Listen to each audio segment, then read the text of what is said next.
পরমাত্মা শ্রীকৃষ্ণের বাণী গীতা শাস্ত্র বস্তুত গুরু শিষ্যের পরস্পর কথোপকথন। অর্জুন স্বীকার করেছিলেন, শিষ্যস্তেহম সাধি মাম ত্বাম প্রপন্নম। ভগবান, আমি আপনার শিষ্য, আপনার শরণাগত। যা আমার পক্ষে কল্যাণকর আমাকে সেই উপদেশ দান করুন।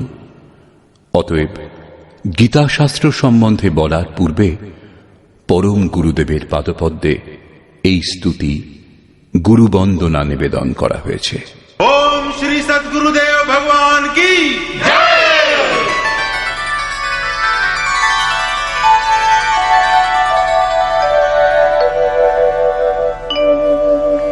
जय सद्गुरुदेवं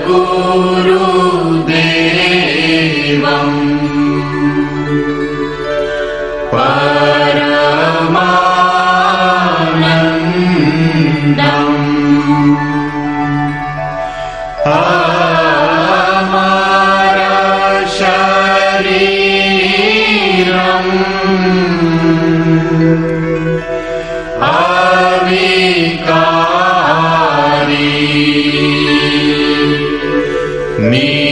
निर्गुण निरमूलम्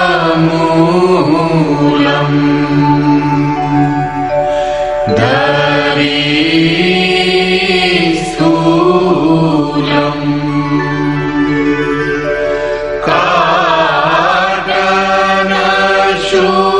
काटनशूलम्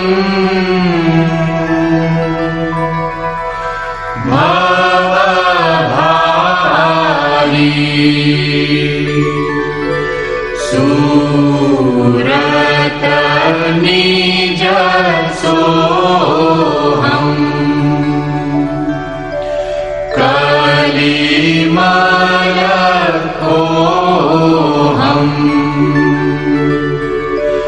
जनमन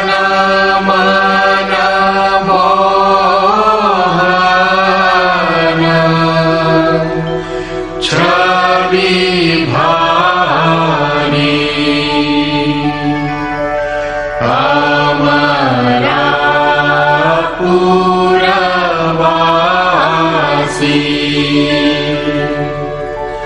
सब सुख राशि सदा एक रस निर्विकारी अनुभव गंभीरा मति के धीरा अलख फकीरा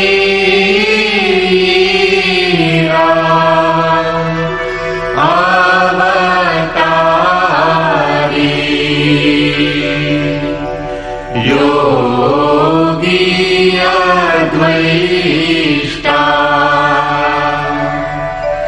त्रिकाल द्रष्टा केवल पद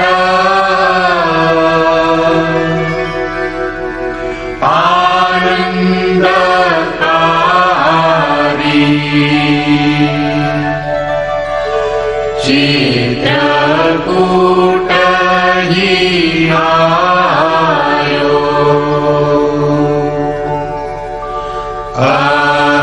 अद्वैत लखायो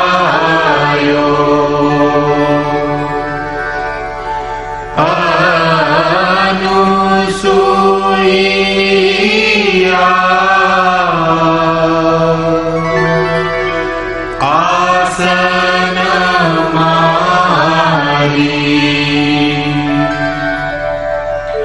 श्री परमहंस स्वामी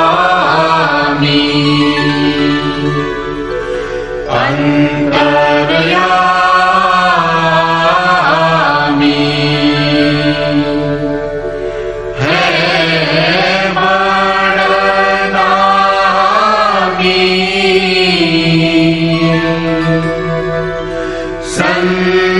संसारी हंस नहीं तकारी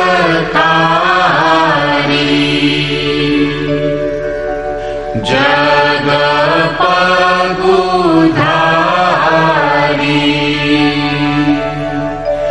गर्व प्रहारी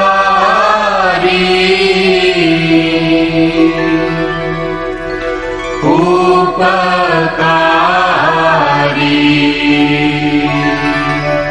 सत पंथ चलायो भरम मिटायो रूप लखायो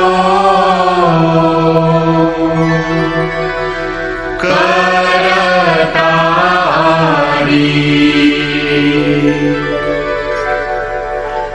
यह शिष्य है तेरो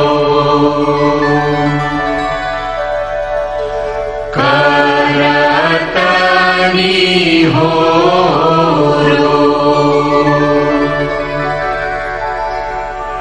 मोह पर हेरो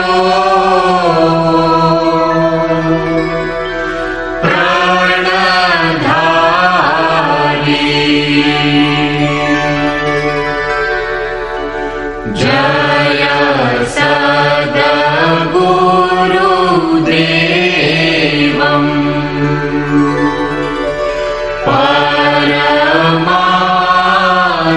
परमानन्दम् अमर शरीरम्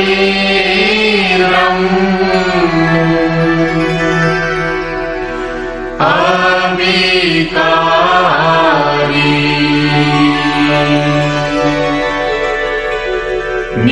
निरगुण निरमूलम्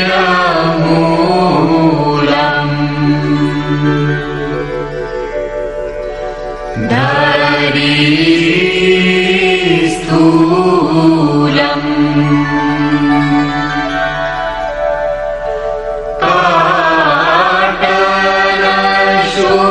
पाटलशूलम्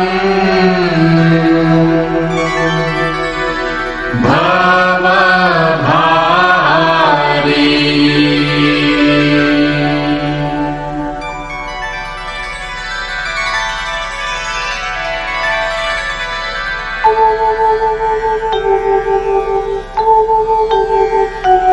ओम जय गुरुदेव जय गुरुदेव जय गुरुदेव जय गुरुदेव ओम जय गुरुदेव जय गुरुदेव जय गुरुदेव जय गुरुदेव ओम जय गुरुदेव जय गुरुदेव जय गुरुदेव जय गुरुदेव।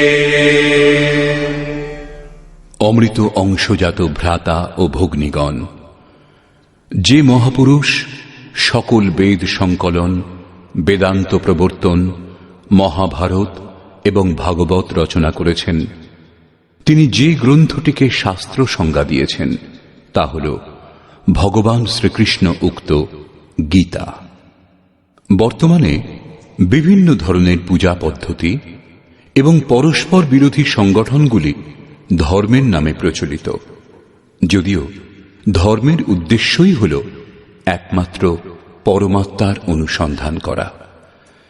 সেই কল্যাণ স্বরূপ পরমাত্মা এক, তাকে লাভ করার নির্ধারিত ক্রিয়ার পালন করে যাওয়াই ধর্ম।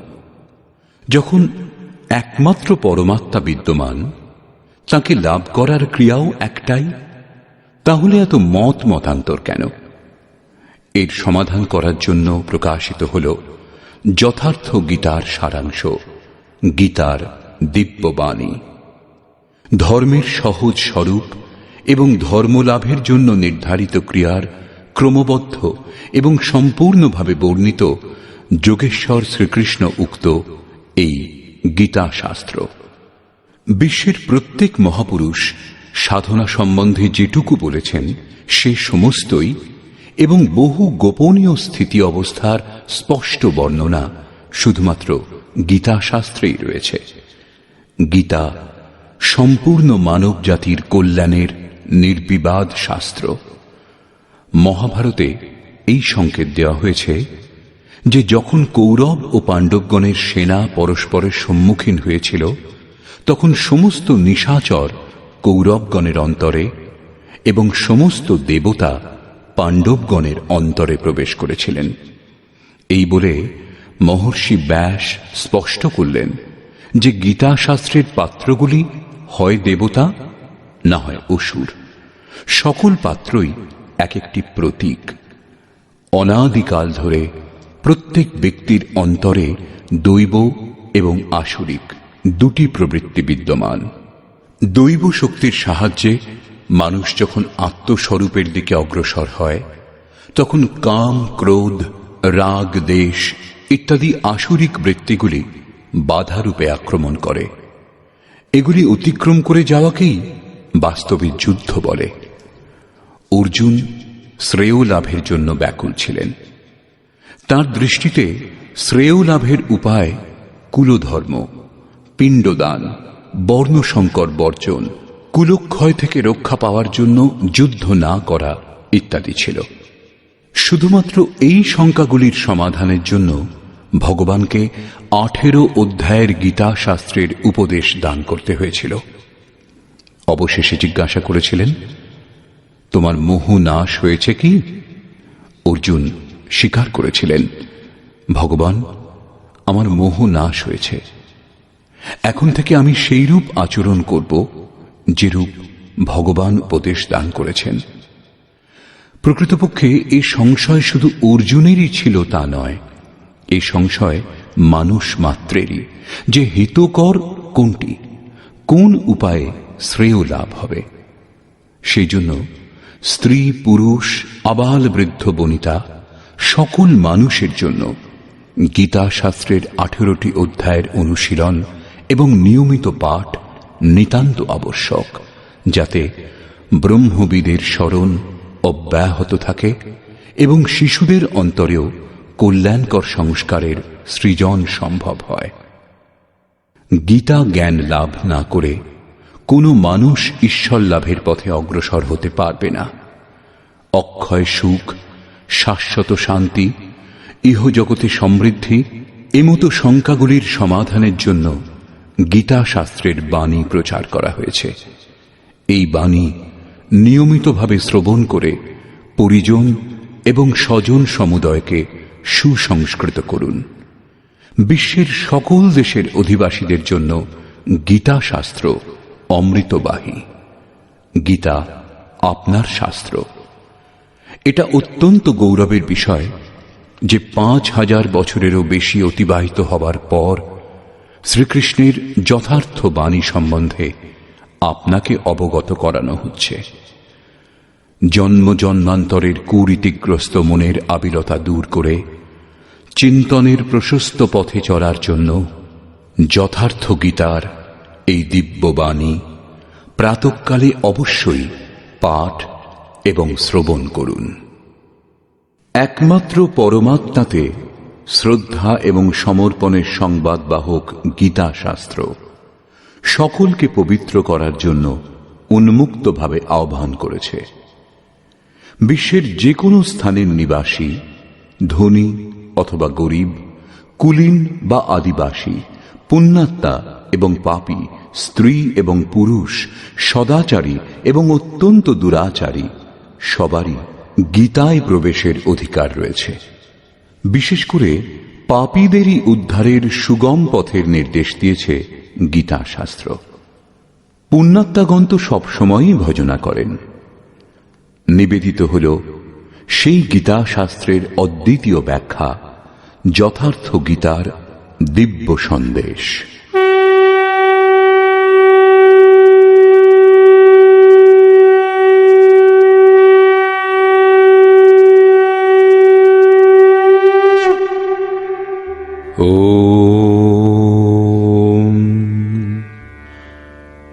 পরমাত্মনে নমঃ। যথার্থ গীতা, শ্রীমদ্ ভগবদ গীতা, অথ প্রথম অধ্যায়।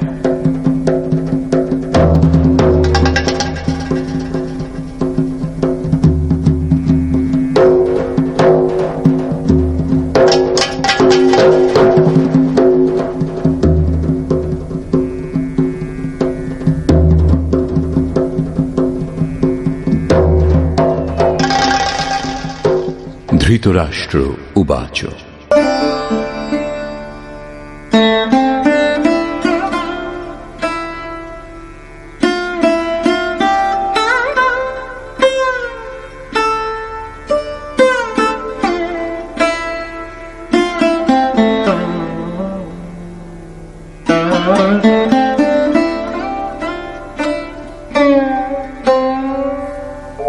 धर्मक्षेत्रे कुरुक्षेत्रे समवेता युयुत्सवः मामकाः पाण्डवाश्चैव किमकुर्वत সঞ্জয়। ধৃতরাষ্ট্র জিজ্ঞাসা করলেন, হে সঞ্জয়, ধর্মভূমি কুরুক্ষেত্রে যুদ্ধার্থে সমবেত হয়ে আমার এবং পাণ্ডুর পুত্রগণ কি করল? অজ্ঞানরূপ ধৃতরাষ্ট্র এবং সংযমরূপ সঞ্জয়। অজ্ঞান মনের অন্তরালে থাকে। অজ্ঞানাবৃত মন ধৃতরাষ্ট্র জন্মান্ধ, কিন্তু সংযমরূপ সঞ্জয়ের মাধ্যমে তিনি দেখেন ও শোনেন। তিনি জানেন যে পরমাত্মাই একমাত্র সত্য। যতক্ষণ পর্যন্ত ধৃতরাষ্ট্র থেকে উৎপন্ন মোহরূপ দুর্যোধন জীবিত থাকে, ততক্ষণ এর দৃষ্টি সদা সর্বদা কৌরবগণের উপরেই থাকে, অর্থাৎ বিকারের উপরেই থাকে। শরীর একটি ক্ষেত্র। যখন হৃদয় রাজ্যে দৈবী গুণসমূহের বাহুল্য ঘটে, তখন এই শরীর ধর্মক্ষেত্রে পরিণত হয়, এবং যখন এতে আসরিক প্রবৃত্তির বাহুল্য ঘটে, তখন এই শরীর কুরুক্ষেত্রে পরিণত হয়। কুরু অর্থাৎ কর, এই শব্দ আদেশাত্মক। শ্রীকৃষ্ণ বলছেন, প্রকৃতিজাত তিনটি গুণের বশীভূত হয়েই মানুষ কর্ম করে। ক্ষণমাত্র কর্ম না করে থাকতে পারে না। গুণত্রয় তাকে দিয়ে করিয়ে নেয়। ঘুমন্ত অবস্থাতেও কর্ম বন্ধ হয় না, সেটিও সুস্থ দেহের আবশ্যক খোরাক মাত্র। এই তিন গুণ মানুষকে দেবতা থেকে শুরু করে কীট পর্যন্ত দেহের বন্ধনেই আবদ্ধ করে। যতক্ষণ প্রকৃতি এবং প্রকৃতিজাত গুণ জীবিত, ততক্ষণ কুরু সক্রিয় থাকবে। অতএব জন্মমৃত্যুময় এই ক্ষেত্র, বিকারযুক্ত এই ক্ষেত্রই কুরুক্ষেত্র, এবং পরম ধর্ম পরমাত্মাতে প্রবেশ প্রদান করতে পারে যে পুণ্যময় প্রবৃত্তিসমূহ, সেই পুণ্যময় প্রবৃত্তিসমূহের অর্থাৎ পাণ্ডবের ক্ষেত্রই ধর্মক্ষেত্র। পুরাতত্ত্ববিদগণ পাঞ্জাব, কাশী, প্রয়াগ এবং অন্যান্য বহু স্থানের মধ্যে কুরুক্ষেত্রের নির্দিষ্ট স্থান অনুসন্ধান কার্যে রত আছেন। কিন্তু গীতাকার স্বয়ং বলেছেন, যে ক্ষেত্রে এই যুদ্ধ হয়েছিল সেই ক্ষেত্রটি কোথায়? ইদম শরীরম কৌন্তেয় ক্ষেত্রমিত্যভিধীয়তে। অর্জুন, এই দেহই ক্ষেত্র, এবং যিনি একে জানেন এবং আয়ত্তের অধীনে আনতে পারেন, তিনিই ক্ষেত্রজ্ঞ। এরপর তিনি ক্ষেত্রের বিস্তার সম্বন্ধে বললেন, যাতে 10টি ইন্দ্রিয়, মন, বুদ্ধি, অহংকার, 5টি বিকার এবং 3টি গুণের বর্ণনা আছে। এই দেহই ক্ষেত্র, এক মল্লভূমি। এর মধ্যে যুদ্ধাভিলাষী প্রবৃত্তি 2টি, দৈবী সম্পদ এবং আসুরী সম্পদ। পাণ্ডুর সন্তানগণ এবং ধৃতরাষ্ট্রের সন্তানগণ, স্বজাতীয় এবং বিজাতীয় প্রবৃত্তিসমূহ। তত্ত্বদর্শী মহাপুরুষের শরণাগত হলে এই দুই প্রবৃত্তির মধ্যে সংঘর্ষের সূত্রপাত হয়। একেই ক্ষেত্রজ্ঞের সংঘর্ষ এবং প্রকৃত যুদ্ধ বলা হয়। ইতিহাসের পাতা বিশ্বযুদ্ধের কাহিনীতে পরিপূর্ণ, কিন্তু সেই সব যুদ্ধে যারা বিজয়ী হয়েছেন তারা কেউই শাশ্বত বিজয়ী হননি। এর মধ্যে প্রতিহিংসা ছিল। প্রকৃতিকে শান্ত করে প্রকৃতির ঊর্ধ্বের সত্তার দিগদর্শন করা এবং তাতে প্রবেশ করাই প্রকৃত বিজয়। এই হল শাশ্বত বিজয়, যার পশ্চাতে পরাজয় নেই। একেই বলে মুক্তি, যার পর জন্ম মৃত্যুর বন্ধন নেই। এইভাবে অজ্ঞানে আবৃত প্রত্যেক মন সংযমের দ্বারা জানতে পারে ক্ষেত্রজ্ঞের যুদ্ধের পরিণাম কি হয়। যার যেমন সংযম বৃদ্ধিপ্রাপ্ত হয় তেমনি তার দৃষ্টি খুলতে থাকে। সঞ্জয় উবাচ।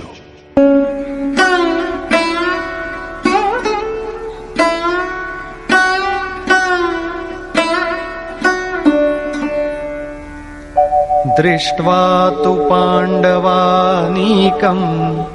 व्यूढम् दुर्योधनस्तदा आचार्यमुपसङ्गम्य राजा वचनमब्रवीत्। সেই সময় রাজা দুর্যোধন ব্যূহ রচনাযুক্ত পাণ্ডবগণের সেনাকে দেখে দ্রোণাচার্যের কাছে গিয়ে এই কথা বললেন। দ্বৈতের আচরণই দ্রোণাচার্য। যখন অনুভব হয় যে পরমাত্মা থেকে আমরা পৃথক, একেই বলে দ্বৈতবোধ, তখনই তাকে লাভ করার জন্য ব্যাকুলতা জেগে ওঠে। তখনই আমরা গুরুর খোঁজে বেরিয়ে পড়ি। দুই প্রবৃত্তির মধ্যে একেই প্রাথমিক গুরু বলা যেতে পারে, যদিও পরে যোগেশ্বর শ্রীকৃষ্ণই সদ্গুরু হবেন, যিনি যোগের পূর্ণ স্থিতি প্রাপ্ত মহাপুরুষ। রাজা দুর্যোধন আচার্যের কাছে যান। মোহরূপ দুর্যোধন, মোহই সকল ব্যাধির মূল ও রাজা। দুর্যোধন দূর অর্থাৎ দূষিত, যৌধন অর্থাৎ সেই ধন। আত্মিক সম্পত্তি স্থির সম্পত্তি, তাতে যে আবিলতা সৃষ্টি করে তা মোহ। এই মোহ প্রকৃতির দিকে আকৃষ্ট করে এবং প্রকৃত জ্ঞানের জন্য প্রেরণাও প্রদান করে। মোহ আছে বলেই জানার প্রশ্নও আছে, অন্যথা সকলই পূর্ণ। অতএব ব্যূহ রচনাযুক্ত পাণ্ডবগণের সেনাকে দেখে, অর্থাৎ পুণ্যজাত স্বজাতীয় বৃত্তিসমূহকে সংগঠিত দেখে মোহরূপ দুর্যোধন প্রথম গুরু দ্রোণের কাছে গিয়ে বললেন, पश्यैतां पाण्डुपुत्राणाम् आचार्यमहतीं च व्यूढां द्रुपदपुत्रेण तव शिष्येण धीमता। হে আচার্য, আপনার বুদ্ধিমান শিষ্য দ্রুপদ পুত্র ধৃষ্টদ্যুম্ন দ্বারা বুহাকার রচিত পাণ্ডুপুত্রগণের এই বিপুল সৈন্য সমাবেশ দর্শন করুন। শাশ্বত অচল পদে আস্থা রাখতে পারে যে দৃঢ় মন, তাকে বলে ধৃষ্টদ্যুম্ন। একেই বলে পুণ্যময় প্রবৃত্তি সমূহের নায়ক। সাধন কঠিন ন মন কর টেকা। সাধন কঠিন নয়, মন দৃঢ় হওয়া কঠিন। এবার বললেন সেনার বিস্তার। अत्र शूरा महेश्वासा भीमार्जुनसमायुधि युयुधानो विराटश्च द्रुपदश्च महारथः। এই সেনার মধ্যে মহেশবাসা, মহান ঈশ্বর তত্ত্বে অবস্থিতি প্রদান করতে সক্ষম যে ভাবরূপ ভীম, অনুরাগরূপ অর্জুন, এদের সমকক্ষ অনেক শূরবীর যেমন সাত্ত্বিকতারূপ সাত্ত্বকী, বিরাট সর্বত্র ঈশ্বরীয় ভাবপ্রবাহের ধারণা, মহারথী রাজা দ্রুপদ অর্থাৎ অচল স্থিতি, এবং धृष्टकेतुश्चेकितानः काशीराजश्च वीर्यवान् पुरुजित् कुन्तिभोजश्च शैब्यश्च नरपुङ्गवः। ধৃষ্ট কেতু দৃঢ় কর্তব্য, চেকিতানা মন যেখানেই যাক বলপূর্বক সেখান থেকে আকর্ষণ করে ইষ্টে স্থির করা, কাশীরাজ কায়ারূপ কাশীতেই সেই সাম্রাজ্য, পুরুজিত স্থূল সূক্ষ্ম ও কারণ শরীরকে জয় করতে সাহায্য করে যে সেই পুরুজিত, কুন্তিভোজ কর্তব্যের দ্বারা জগতের উপর জয়লাভ, নরের মধ্যে শ্রেষ্ঠ, শৈব্য অর্থাৎ সত্য ব্যবহার। युधामन्युश्च विक्रान्तः उत्तमौजाश्च वीर्यवान् सौभद्रो द्रौपदेयाश्च सर्व एव महारथाः। এবং পরাক্রমশালী যুধামন্য, যুদ্ধের অনুরূপ মনের বোধ, উত্তমৌজাহ শুভকামনায় মগ্ন সুভদ্রা পুত্র অভিমন্যু। শুভ আধার লাভ হলে মন ভয়মুক্ত হয়ে যায়। এরূপ শুভ আধার প্রাপ্ত অভয় মন ধ্যানরূপ দ্রৌপদীর পঞ্চপুত্র, বাৎসল্য, লাবণ্য, সহৃদয়তা, সৌম্যতা, স্থিরতা। এরা সকলেই এক একজন মহারথী। সাধন পথে সম্পূর্ণ যোগ্যতার সঙ্গে চলার শক্তি এরাই যোগায়। এইভাবে রাজা দুর্যোধন পাণ্ডব পক্ষের 15-20টি নামের উল্লেখ করলেন, যেগুলি দৈবী সম্পদের গুরুত্বপূর্ণ অঙ্গ। বিজাতীয় প্রবৃত্তির রাজা হওয়া সত্ত্বেও মোহই স্বজাতীয় প্রবৃত্তি সমূহকে অনুভব করতে বাধ্য করে। এরপর দুর্যোধন নিজের পক্ষের সংক্ষিপ্ত বর্ণনা করলেন। এই যুদ্ধ পার্থিব যুদ্ধ হলে সসৈন্য দলের সংখ্যা বাড়িয়ে বলতেন, বিকারের সংখ্যা কম প্রদর্শিত করলেন, যেহেতু এই বিকারগুলিকেই জয় করতে হবে। এরা বিনাশশীল। কেবল 5-7টি বিকার সম্বন্ধেই বলা হয়েছে, যাদের অন্তরালে বহির্মুখী প্রবৃত্তি সমূহ বিদ্যমান, যেমন अस्माकं तु विशिष्टाये तान्निबोध द्विजोत्तम नायका मम सैन्यस्य संज्ञार्थं तान् ब्रवीमि ते। হে দ্বিজোত্তম, আমাদের পক্ষে যে সকল বিশিষ্ট যোদ্ধা ও সেনাপতি আছেন তাদেরকে অবগত হন। আপনার অবগতির জন্য তাদের নাম বলছি। বাহ্য যুদ্ধে সেনাপতির জন্য দ্বিজোত্তম সম্বোধন অপ্রাসঙ্গিক। বস্তুত গীতা শাস্ত্রে অন্তঃকরণের 2টি প্রবৃত্তির সংঘর্ষের বর্ণনা করা হয়েছে, যেখানে দ্বৈতের আচরণই হল দ্রোণ। যতক্ষণ আমরা লেশমাত্র আরাধ্য থেকে পৃথক, ততক্ষণ প্রকৃতি বিদ্যমান, দ্বৈত বিদ্যমান। এই দ্বিকে জয় করার প্রেরণা প্রথম গুরু দ্রোণাচার্যের কাছে পাওয়া যায়। অপূর্ণ শিক্ষাকে সম্পূর্ণভাবে জানার প্রেরণা প্রদান করে। এটা পূজাস্থান নয়, এখানে শৌর্য সূচক সম্বোধন হওয়া উচিত। বিজাতীয় প্রবৃত্তির কে কে নায়ক?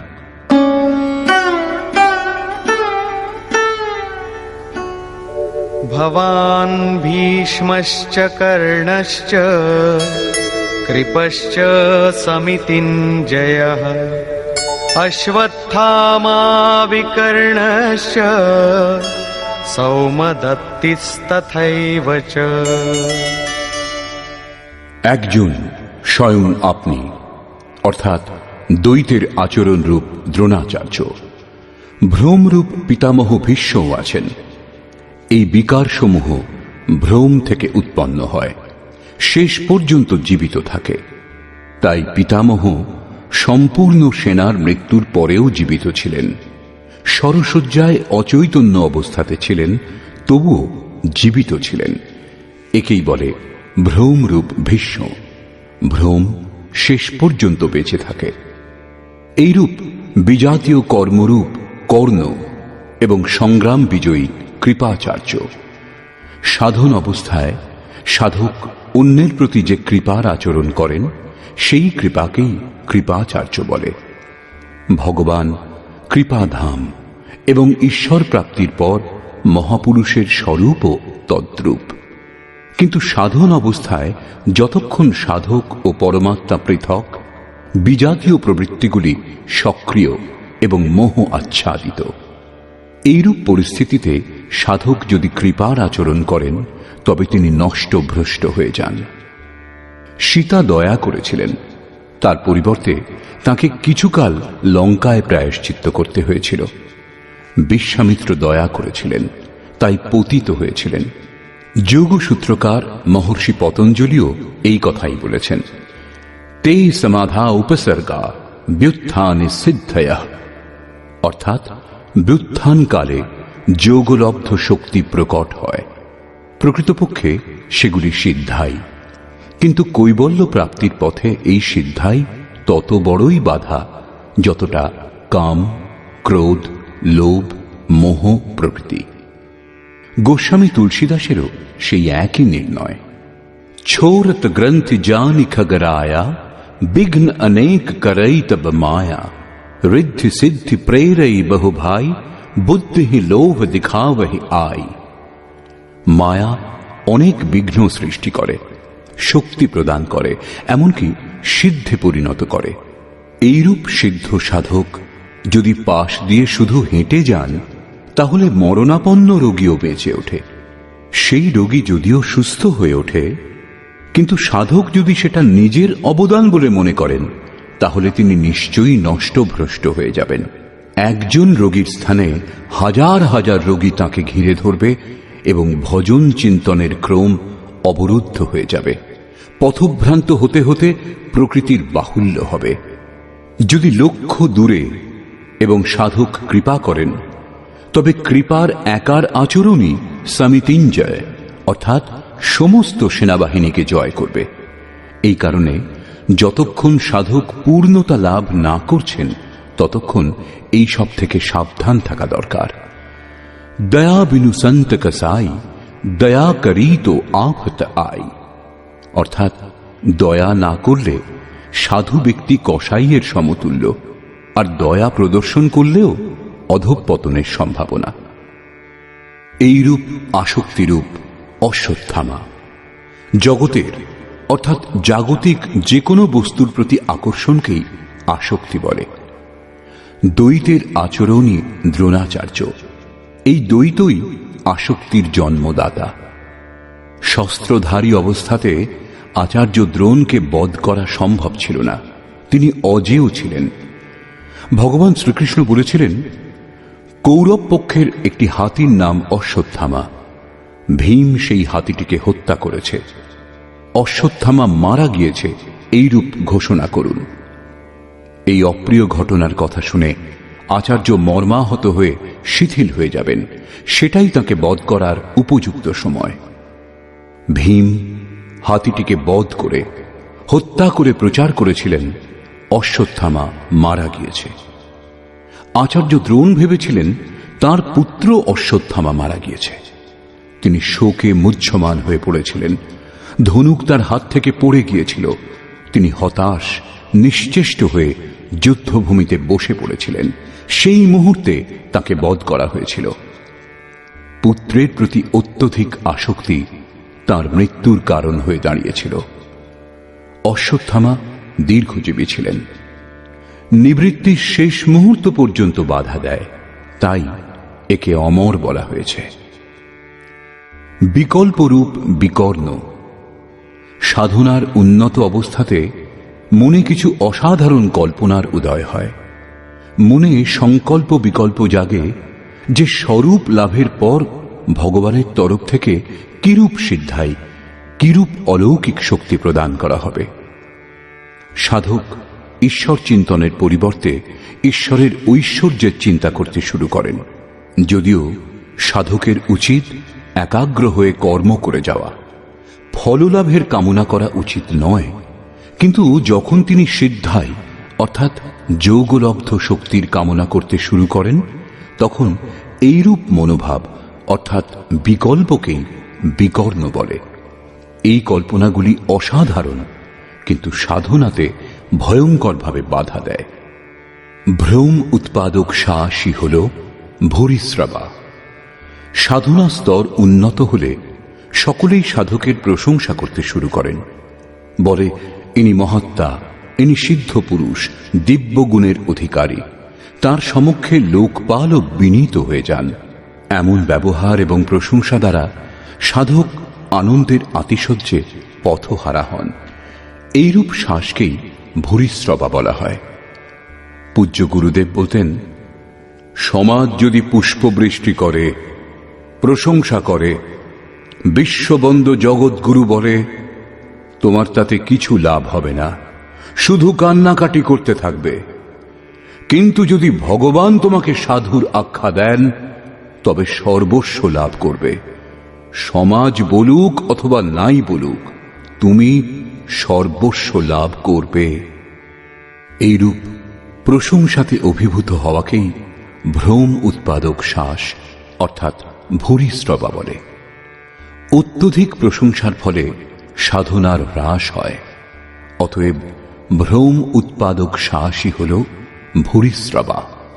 সংযমের স্তর উন্নত হলে পরে যে বিকারগুলি বাধা দেয়, এগুলি তাদেরই নাম। আসক্তিরূপ অশ্বত্থামা, বিকল্পরূপ বিকর্ণ এবং ভ্রমপূর্ণ শ্বাস ভূরিশ্রবা। এরা সকলেই বহির্মুখী প্রবাহের নায়ক।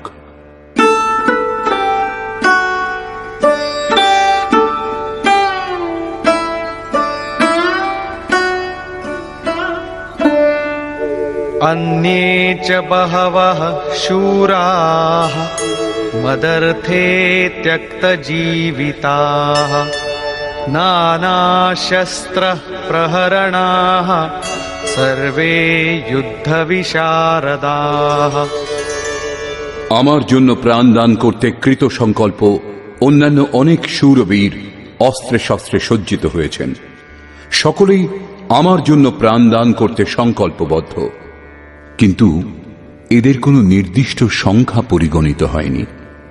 এখন কোন কোন সেনা কি কি ভাব দ্বারা সুরক্ষিত তা বলছেন। अपर्याप्तं तदस्माकं बलं भीष्माभिरक्षितं पर्याप्तं त्विदमेतेषां बलं भीमाभिरक्षितं।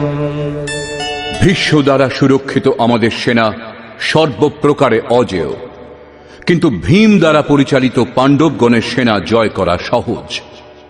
পর্যাপ্ত এবং অপর্যাপ্তের মতো সংশ্লিষ্ট শব্দের প্রয়োগ দুর্যোধনের আশঙ্কাই ব্যক্ত করছে।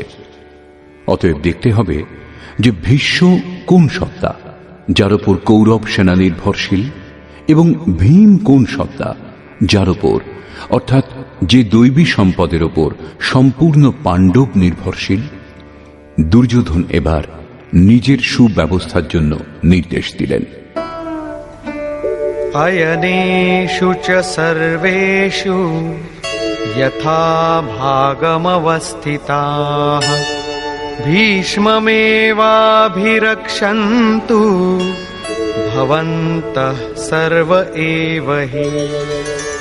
এক্ষণে আপনারা সকলেই ব্যূহ সমূহের প্রবেশ দ্বারে স্ব স্ব স্থানে অবস্থিত হয়ে পিতামহ ভীষ্মকেই সকল দিক থেকে রক্ষা করুন। যদি ভীষ্ম জীবিত থাকেন তাহলে আমরা অজেয়। সেই জন্য আপনারা সকলে পাণ্ডবগণের সঙ্গে যুদ্ধ না করে কেবল ভীষ্মকেই রক্ষা করুন। কেমন যোদ্ধা ছিলেন ভীষ্ম, যিনি স্বয়ং নিজেকে রক্ষা করতে অক্ষম? কৌরব সেনাকে তার রক্ষার ব্যবস্থা করতে হচ্ছিল। এটা কোনো বাহ্য যুদ্ধ নয়, ভ্রমই ভীষ্ম। যতক্ষণ ভ্রম বিদ্যমান ততক্ষণ বিজাতীয় প্রবৃত্তিগুলি অর্থাৎ কৌরব অজেয়। অজেয় শব্দের অর্থ এই নয় যে অজেয়কে জয় করা যায় না। অজেয়র অর্থ হল দুর্জয়, একে জয় করা কষ্টসাধ্য। মহা অজয় সংসার রিপু जीति सकई सो वीर। যখন ভ্রম মিটে যায় তখন অবিদ্যা অস্তিত্ববিহীন হয়ে পড়ে। মোহ ইত্যাদি যা কিছু আংশিক পরিমাণে টিকে থাকে তাও শীঘ্রই শেষ হয়। ভীষ্মের ছিল ইচ্ছা মৃত্যু, ইচ্ছাই ভ্রম, এবং এই ইচ্ছার সমাপ্তি ও ভ্রম দূর হওয়া একই ব্যাপার। এ কথাই সন্ত কবীর সরলভাবে বলেছেন, ইচ্ছা কায়া ইচ্ছা মায়া ইচ্ছা জগ উপজায়া, কহ কবীর যে ইচ্ছা বিবর্জিত তা কা পার না পায়া। যেখানে ভ্রম নেই তা অপার ও অব্যক্ত। এই দেহের জন্মের কারণ ইচ্ছা, ইচ্ছাই মায়া, এবং ইচ্ছাই এই জগতের উৎপত্তির কারণ। সো কাময়ত তदैक्षत बहुस्यां प्रजाएय इति। কবির বলেছেন, যিনি সর্বপ্রকার কামনা রহিত তিনকা পার না পায়া, তিনি অপার অনন্ত অসীম তত্ত্ব উপলব্ধি করেন।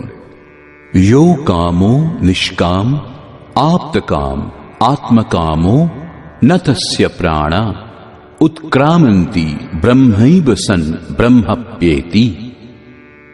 যিনি কামনা রহিত, আত্মাতে স্থির আত্মস্বরূপ, তার কখনো পতন হয় না, তিনি ব্রহ্মে একীভূত হন।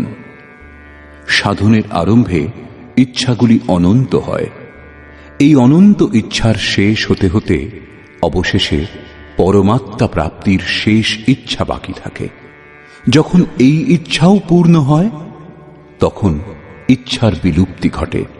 যদি এর থেকেও শ্রেষ্ঠ কোনো বস্তুর অস্তিত্ব থাকত তাহলে তা লাভ করার ইচ্ছা অবশ্যই জেগে উঠত।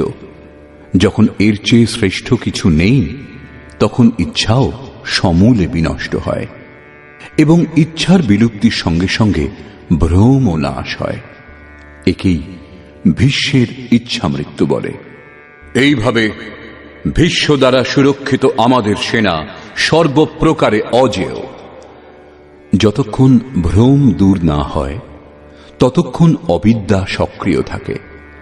ভ্রম দূর হলে অবিদ্যা ক্রিয়াহীন হয়ে যায়। ভীম দ্বারা পরিচালিত এদের সেনাকে জয় করা সহজ। ভাবরূপী ভীম ভাবে বিদ্যতে দেবঃ। ভাবে সেই ক্ষমতা আছে যা অবিদিত পরমাত্মাকেও প্রত্যক্ষ করতে সাহায্য করে। ভাববস্য ভগবান সুখ নিধান করুণা আয়ন। শ্রীকৃষ্ণ একেই শ্রদ্ধা বলেছেন। ভাবের সাহায্যে ভগবানকেও বশ করা সম্ভব।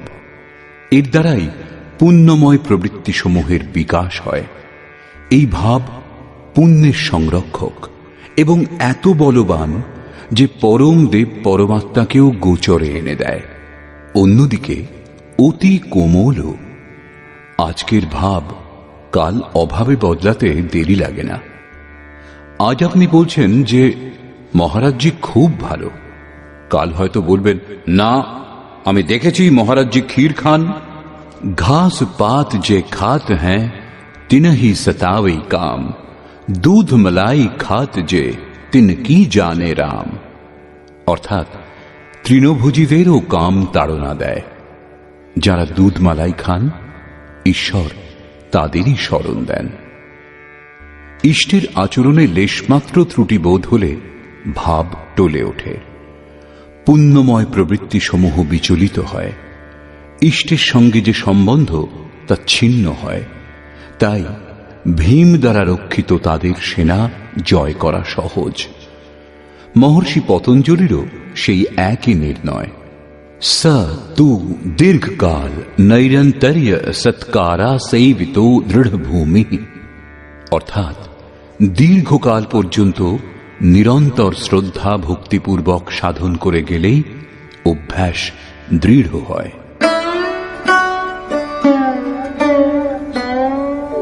तस्य सञ्जनयन् हर्षं कुरु वृद्धः पितामहः सिंहनादं विनद्योच्चैः शङ्खं दध्मौ प्रतापवान्।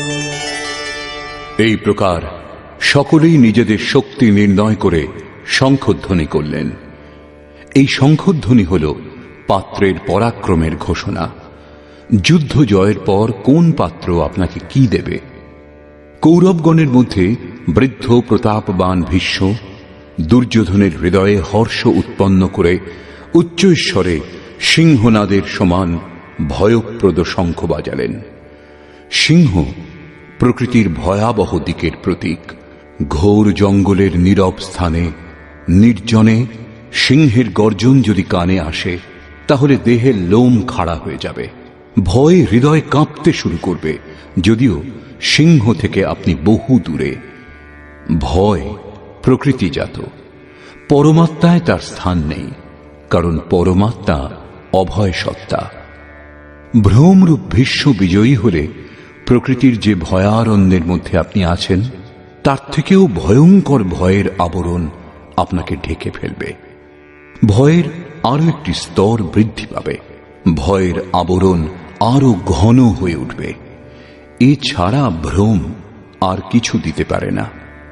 অতএব প্রকৃতি থেকে নিবৃত্তি গন্তব্যে যাওয়ার পথ। সংসারে প্রবৃত্তি প্রতারণা করে, ঘোর অন্ধকারময়। এর বেশি কোনো ঘোষণা কৌরবদের নেই। কৌরব পক্ষ থেকে কয়েকটি বাদ্য একসঙ্গে বেজে উঠল, কিন্তু সেগুলিও ভয় প্রদান করা ছাড়া আর কিছু দিতে পারল না। প্রত্যেক বিকার কিছু না কিছু ভয়ই প্রদান করে। সেই জন্য তারাও ঘোষণা করলেন, ततः शङ्खाश्च भैर्यश्च पणवानकगोमुखाः सहसैवाभ्यहन्यन्त सशब्दस्तु मूलोऽभवत्। এরপর অনেক শঙ্খ, ভেরি, ঢোল এবং রণশৃঙ্গাদি রণবাদ্যযন্ত্র একসঙ্গে বেজে উঠল। সেগুলির শব্দ অত্যন্ত ভয়ঙ্কর পরিস্থিতি সৃষ্টি করল। ভয় সঞ্চার করার অতিরিক্ত কৌরবদের কোনো ঘোষণা নেই। বহির্মুখী বিজাতীয় প্রবৃত্তি সফল হলে মোহরূপ অন্ধকার আরো ঘন করে দেয়। এরপর পুণ্যময় প্রবৃত্তি সমূহের দিক থেকে ঘোষণা করা হল, যার মধ্যে প্রথম ঘোষণাটি যোগেশ্বর শ্রীকৃষ্ণের।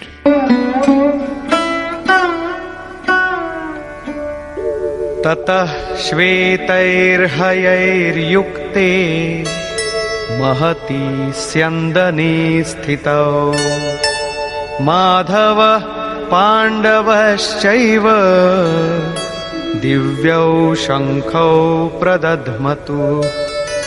অতঃপর শ্বেতাশ্বযুক্ত, অর্থাৎ যাতে বিন্দুমাত্র কালিমা বা দোষ ছিল না, শ্বেতবর্ণ, সাত্ত্বিক এবং নির্মলতার প্রতীক মহতি স্যন্দনে উত্তম রথে উপবিষ্ট যোগেশ্বর শ্রীকৃষ্ণ এবং অর্জুনও অলৌকিক শঙ্খ বাজালেন।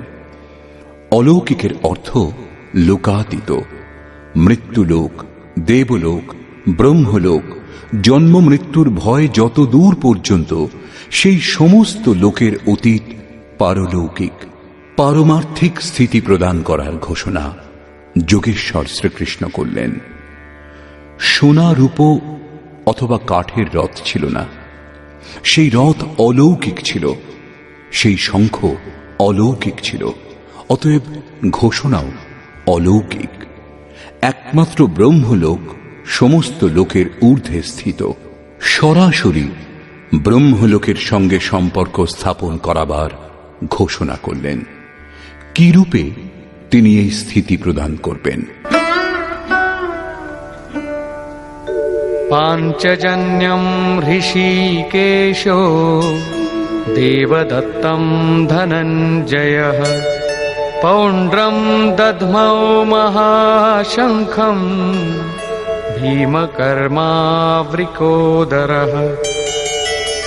ঋষিকেশ, যিনি হৃদয়ের সর্বস্বের জ্ঞাতা, সেই শ্রীকৃষ্ণ পাঞ্চজন্য শঙ্খ বাজালেন।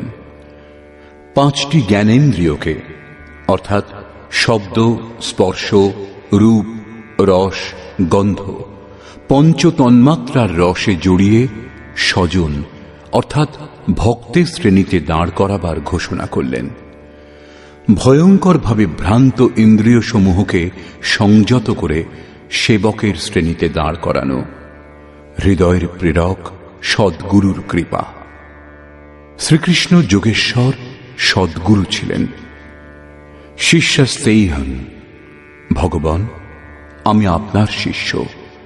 বাহ্য বিষয়বস্তুকে ত্যাগ করে ধ্যানে ইষ্টের অতিরিক্ত অন্য কিছু দেখা, শোনা ও স্পর্শ না করা সদ্গুরুর প্রভাব সঞ্চারণের উপর নির্ভর করে। দেবদত্যম ধনঞ্জয়া, দৈবী সম্পত্তিকে অধীনে করে যে অনুরাগ, সেই অনুরাগই অর্জুন। ইষ্টের অনুরূপ শ্রদ্ধা, যাতে বিরহ, বৈরাগ্য ও অশ্রুপাত হয়। যেমন গদগদ গিরা নয়ন বহ নীরা, রোমাঞ্চ হয় যখন অন্তরে ইষ্ট ছাড়া অন্য কোনো বিষয়বস্তুর লেশমাত্র সংঘর্ষ হয় না, তখন এই অবস্থাকে অনুরাগ বলা হয়। এত দূর সফল হবার পরেই দৈবী সম্পদের ওপর প্রভুত্ব লাভ করা সম্ভব, যা পরম দেব পরমাত্মাতে একীভূত হতে সাহায্য করে। এর আরেক নাম ধনঞ্জয়। এক ধন পার্থিব সম্পত্তি, যা দিয়ে শরীর নির্বাহের ব্যবস্থা করা হয়। আত্মার সঙ্গে এর কোনো সম্বন্ধ নেই। এছাড়া স্থির আত্মিক সম্পত্তি নিজ সম্পত্তি। বৃহদারণ্যকোপনিষদে যাজ্ঞবল্ক্য মৈত্রেয়ীকে এই উপদেশ দিলেন, ধনসম্পন্ন পৃথিবীর স্বামিত্ব দ্বারাও অমৃতত্বের প্রাপ্তি সম্ভব নয়। এর উপায় হল আত্মিক সম্পত্তি। ঘোর কর্মা ভীম পৌণ্ড্র অর্থাৎ প্রীতি নামক মহাশঙ্খ বাজালেন। ভাবের উদ্গম এবং নিবাস স্থান হৃদয়, তাই এর আরেক নাম বৃকোদর। আপনাদের ভাব, স্নেহ ছোটদের প্রতি স্বভাবতই থাকে, কিন্তু সেই স্নেহ উৎপন্ন হয় আপনাদের হৃদয়ে, যা গিয়ে মূর্ত হয় ছোটদের প্রতি। এই ভাব অগাধ এবং মহাবলশালী। ভীম প্রীতি নামক শঙ্খ বাজালেন। এই প্রীতি ভাবের মধ্যেই নিহিত, তাই ভীম বাজালেন পৌণ্ড্র অর্থাৎ প্রীতি নামক মহাশঙ্খ। ভাব অত্যন্ত শক্তিশালী, কিন্তু প্রীতির মাধ্যমে তা সঞ্চার হয়। হর ব্যাপক সর্বত্র সমানা, প্রেম তে প্রকট হোঁ হি मैं জানা। অর্থাৎ ঈশ্বর সর্বত্র সমানরূপেই বিদ্যমান, কিন্তু তাকে প্রকট করতে হলে চাই হৃদয়ে বিরহ, বৈরাগ্য এবং উৎকট প্রেম। অনন্ত বিজয়ম রাজা কুন্তী পুত্র যুধিষ্ঠিরঃ, নকুলঃ সহদেবশ্চ সুঘোষমণি পুষ্পকৌ। কুন্তিপুত্র রাজা যুধিষ্ঠির অনন্ত বিজয় নামক শঙ্খ বাজালেন। কর্তব্যরূপ কুন্তি এবং ধর্মরূপ যুধিষ্ঠির। ধর্মে স্থির থাকলেই অনন্ত বিজয়ম, অনন্ত পরমাত্মাতে স্থিতি লাভ হবে। যুদ্ধে স্থিরঃ স যুধিষ্ঠিরঃ। প্রকৃতি পুরুষ ক্ষেত্র ক্ষেত্রজ্ঞের সংঘর্ষে স্থির থাকেন, অত্যন্ত দুঃখেও বিচলিত হন না। তবেই একদিন যিনি অনন্ত, যার অন্ত নেই, সেই পরম তত্ত্ব পরমাত্মাকে লাভ করতে সক্ষম হন। নিয়মরূপ নকুল সুঘোষ নামক শঙ্খ বাজালেন। যেমন যেমন নিয়ম কঠোর হবে, তেমন তেমন অশুভ লক্ষণগুলি বিলয় হয়ে যাবে এবং শুভ পরিস্থিতির উদয় হবে। সৎসঙ্গরূপ সহদেব মণিপুষ্পক নামক শঙ্খ বাজালেন। মনীষীগণ প্রত্যেক শ্বাসকে বহুমূল্য মণির আখ্যা দিয়েছেন। হীরা জৈসে শ্বাসা বাতোं में बीती যায়। বাহ্য সৎসঙ্গ সৎপুরুষের বাণী শ্রবণকে বলে, যা এক প্রকার সৎসঙ্গ, কিন্তু যথার্থ সৎসঙ্গ হয় আন্তরিক। শ্রীকৃষ্ণের মতে আত্মাই সত্য এবং সনাতন। চিত্ত যখন স্থির হয়ে আত্মার সঙ্গত করে তখনই হয় প্রকৃত সৎসঙ্গ। এই সৎসঙ্গ চিন্তন, ধ্যান এবং সমাধির অভ্যাস দ্বারা সম্পন্ন হয়। যেমন যেমন সত্যের সান্নিধ্যে স্মৃতি স্থির হবে, তেমন তেমন এক একটি শ্বাসের উপর নিয়ন্ত্রণ হতে থাকবে। ইন্দ্রিয়গুলির সঙ্গে মৌনও নিরুদ্ধ হয়ে আসবে। এই প্রকার যখন সম্পূর্ণরূপে নিরুদ্ধ হবে তখনই বস্তু লাভ হবে। বাদ্যযন্ত্রের মতো আত্মার ধ্বনির সঙ্গে চিত্তের ধ্বনি মিলিয়ে সঙ্গত করাই যথার্থ সৎসঙ্গ। বাহ্য মণি কঠোর হয়, কিন্তু শ্বাসরূপ মণি পুষ্প থেকেও কোমল। পুষ্প তো বিকশিত হওয়ার পর অথবা বৃন্তচ্যুত হলে শুকিয়ে যায়, কিন্তু আপনি এর পরের শ্বাস পর্যন্ত জীবিত থাকার নিশ্চয়তা দিতে পারেন না। সৎসঙ্গ সফল হলে প্রত্যেক শ্বাসের উপর নিয়ন্ত্রণ রেখে লক্ষ্য প্রাপ্তি সম্ভব। এর বেশি পাণ্ডবদের কোনো ঘোষণা নেই, কিন্তু প্রত্যেক সাধন নির্মলতার পথে কিছু না কিছু দূরত্ব অতিক্রম করায়। অতঃপর বললেন,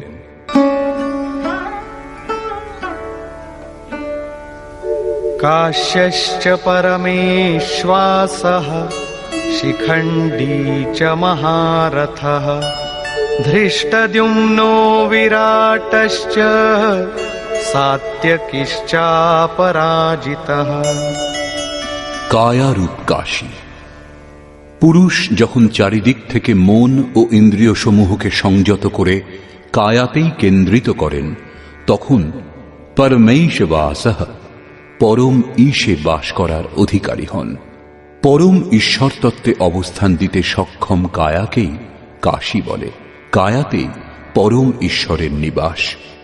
পরমেশ্ববাসের অর্থ শ্রেষ্ঠ ধনুর্ধারী নয়, পরন্তু পরম ঈশ বাস। শিখাসূত্রের ত্যাগই শিখণ্ডী। সাধনা পথের কিছু ভ্রান্ত ব্যক্তিরা আজকাল মুণ্ডিত মস্তকে সূত্রের নামে গলার উপবিদ খুলে রাখে, অগ্নি ত্যাগ করে এবং একেই সন্ন্যাস বলে। এই ধারণা সম্পূর্ণ ভুল।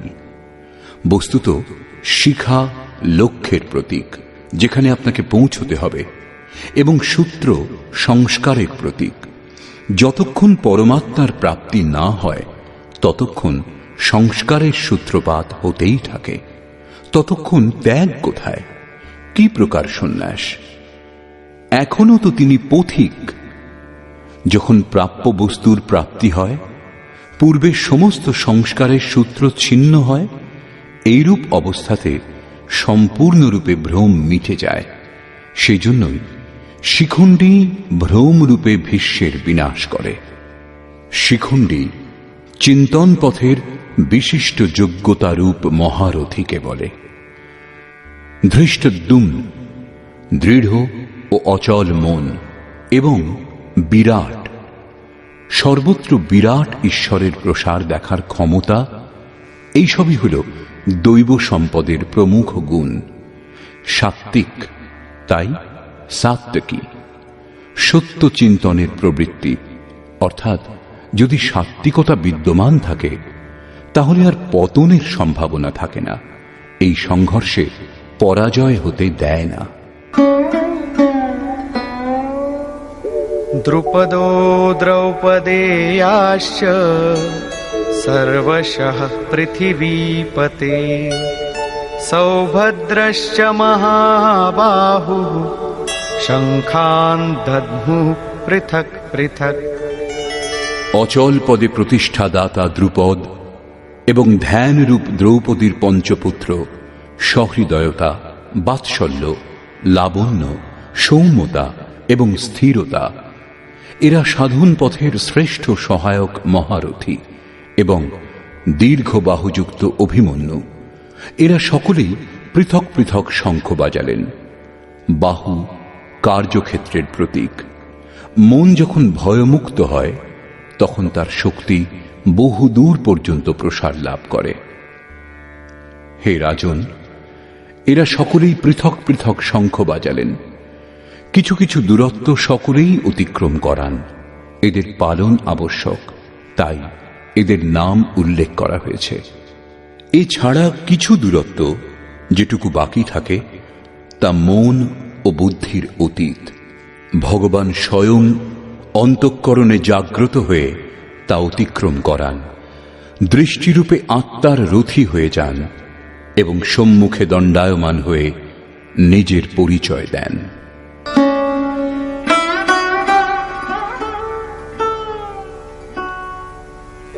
सघोषोधार्तराष्ट्राणाम् हृदयानि व्यदारयत् नभश्च पृथिवीं चैव तुमुलो व्यनुनादयन्। সেই তুমুল শঙ্খধ্বনি আকাশ ও পৃথিবী প্রতিধ্বনিত করে ধৃতরাষ্ট্রপুত্রগণের হৃদয় বিদীর্ণ করল। সেনা পাণ্ডব পক্ষেও ছিল, কিন্তু হৃদয় বিদীর্ণ হল কেবল ধৃতরাষ্ট্রপুত্রগণের। বস্তুত পাঞ্চজন্য, দৈবী শক্তির ওপর আধিপত্য, অনন্তকে জয়, অশুভর প্রশমন এবং শুভের আবির্ভাব নিরন্তর হতে থাকলে এই কুরুক্ষেত্রে আসুরী সম্পদ বহির্মুখী প্রবৃত্তিগুলির হৃদয় বিদীর্ণ হয়ে যাবে।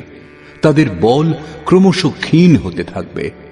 পূর্ণ সফলতা লাভ হলে মোহময়ী প্রবৃত্তিগুলি সম্পূর্ণরূপে শান্ত হয়ে যায়। अथ व्यवस्थितान् दृष्ट्वा धार्तराष्ट्रान् कपिध्वजः प्रवृत्ते शस्त्रसम्पाते धनुरुद्यम्य पाण्डवः ऋषिकेशं तदा वाक्यम् इदमाह महीपते सेनयोरुभयोर्मध्ये रथं स्थापयमेच्युत। সংযম রূপ সঞ্জয় অজ্ঞানাবৃত মনকে বোঝালেন যে, হে রাজন, কপিধ্বজা বৈরাগ্যরূপ হনুমান, বৈরাগ্যই যার ধ্বজা। ধ্বজাকে রাষ্ট্রের প্রতীক বলা হয়। কারো কারো মতে পতাকা চঞ্চল ছিল, তাই কপিধ্বজ বলা হয়েছে, কিন্তু তা নয়। এখানে কপি সাধারণ বানর নয়, স্বয়ং হনুমানই ছিলেন, যিনি মান অপমানের হনন করেছিলেন। সমমান নিরাদর আদরহীন। প্রকৃতির বিষয়বস্তু থেকে আসক্তির ত্যাগই বৈরাগ্য। অতএব বৈরাগ্যই যার ধ্বজা।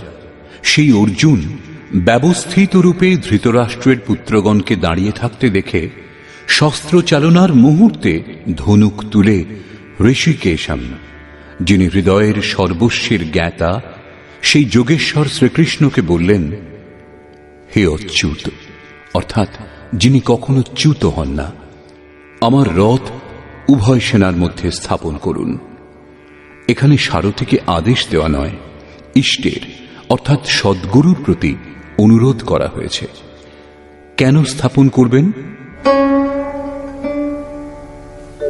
यावदेतान्निरीक्षेऽहम् योद्धुकामानवस्थितान् कैर्मया सह योद्धव्यम् अस्मिन् रणसमुद्यमे। যতক্ষণ আমি যুদ্ধার্থে অবস্থিত এদের উত্তম রূপে নিরীক্ষণ না করি যে এই মহারণে আমাকে কাদের সঙ্গে যুদ্ধ করতে হবে এবং কে কে আমার সঙ্গে যুদ্ধ করার যোগ্য। योत्स्यमानानवेक्षेऽहम् य एतेऽत्र समागताः धार्तराष्ट्रस्य दुर्बुद्धेर्युद्धे प्रियचिकीर्षवः। দুর্বুদ্ধি দুর্যোধনের হিতকামী যে সকল রাজাগণ যুদ্ধ করার জন্য এখানে উপস্থিত হয়েছেন তাদের আমি দেখতে চাই, সেই জন্য রথ স্থাপন করুন। মোহরূপ দুর্যোধন, মোহমুগ্ধ প্রবৃত্তিসমূহের হিতাকাঙ্ক্ষী যে সকল রাজাগণ যুদ্ধ করবার জন্য এখানে উপস্থিত হয়েছেন তাদেরকে আমি দেখিনি। সঞ্জয় উবাচ।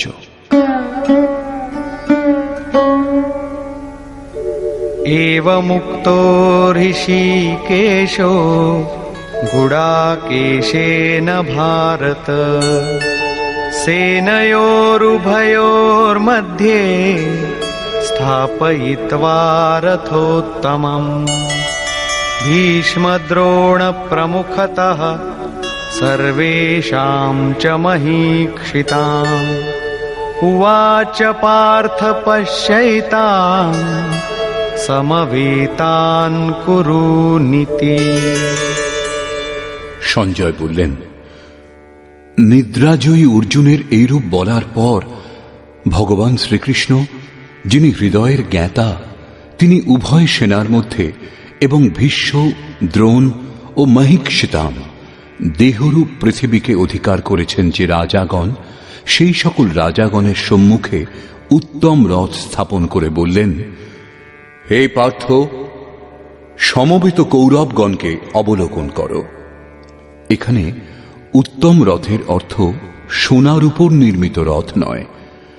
সংসারে উত্তমের পরিভাষা নশ্বর বস্তুর অনুকূলতা প্রতিকূলতার উপর দেওয়া হয়, কিন্তু এই পরিভাষা পূর্ণ নয়, যা আমাদের আত্মা অর্থাৎ স্বরূপের সঙ্গে সর্বদা সহযোগিতা করে, তাই একমাত্র উত্তম, যার পর অনুত্তম অর্থাৎ মলিনতা বলে আর কিছু থাকে না। তত্রাপশ্যৎ স্থিতান পার্থঃ পিতॄনথ পিতামহান আচার্যান মাতুলান ভ্রাতॄন পুত্রান পৌত্রান সখীনস্তথা শ্বশুরান সুহৃদশ্চৈব সেনয়োরুভয়োরপি। এছাড়া সুনিশ্চিত লক্ষ্যযুক্ত পার্থিব দেহকে যিনি রথ স্বরূপ বিবেচনা করেছেন, সেই পার্থ উভয় পক্ষের সেনা দলের মধ্যে পিতৃব্যগণকে, পিতামহগণকে, আচার্যগণকে, মাতুলগণকে, ভ্রাতাগণকে, পুত্রগণকে, পৌত্রগণকে, মিত্রগণকে, শ্বশুরগণকে এবং সুহৃদগণকে অবস্থিত দেখলেন। উভয় সেনাদলের মধ্যে অর্জুন কেবল নিজের পরিবার, মামার পরিবার, শ্বশুরের পরিবার এবং সুহৃদ ও গুরুজনদের দেখতে পেলেন। মহাভারতকালের গণনা অনুসারে 18 অক্ষৌহিনী অর্থাৎ আনুমানিক 40 লক্ষের সমকক্ষ হবে, কিন্তু প্রচলিত গণনা অনুসারে 18 অক্ষৌহিনী অর্থাৎ 6.5 আরব সংখ্যায় হবে, যা আজকের বিশ্বের জনসংখ্যার সমকক্ষ। আজ সমগ্র বিশ্বে মাত্র ততই জনসমূহের জন্য বিশ্বস্তরে আবাস, খাদ্য এবং জনসংখ্যার সমস্যা সমুপস্থিত। এই বিশাল জনসমূহ অর্জুনের 3-4টি আত্মীয়ের পরিবারই মাত্র ছিল। এত বিশাল পরিবার কি কারো হয়? কখনোই না। এই সকলই হৃদয় ক্ষেত্রের ছবি।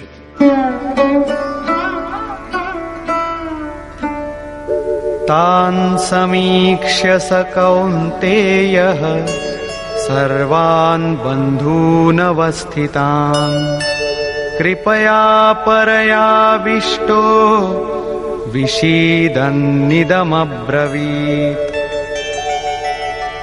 কুন্তিপুত্র অর্জুন সেই বন্ধুগণকে যুদ্ধক্ষেত্রে অবস্থিত দেখে অত্যন্ত করুণাপূর্ণ হয়ে শোক করতে লাগলেন, কারণ দেখলেন এরা সকলেই তাঁর নিজের আত্মীয় স্বজন। অতএব বললেন, অর্জুন উবাচ।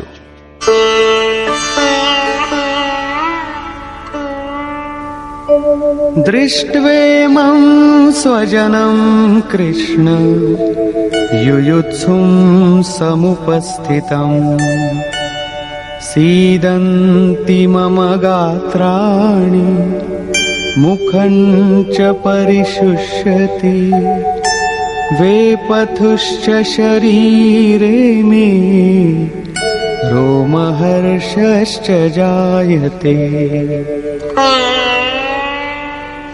হে কৃষ্ণ, আত্মীয় স্বজনকে যুদ্ধার্থ উপস্থিত দেখে আমার অঙ্গ প্রত্যঙ্গাদি অবসন্ন, আমার মুখ শুষ্ক হচ্ছে, আমার শরীর কম্পিত ও রোমাঞ্চিত হচ্ছে। এখানেই শেষ নয়।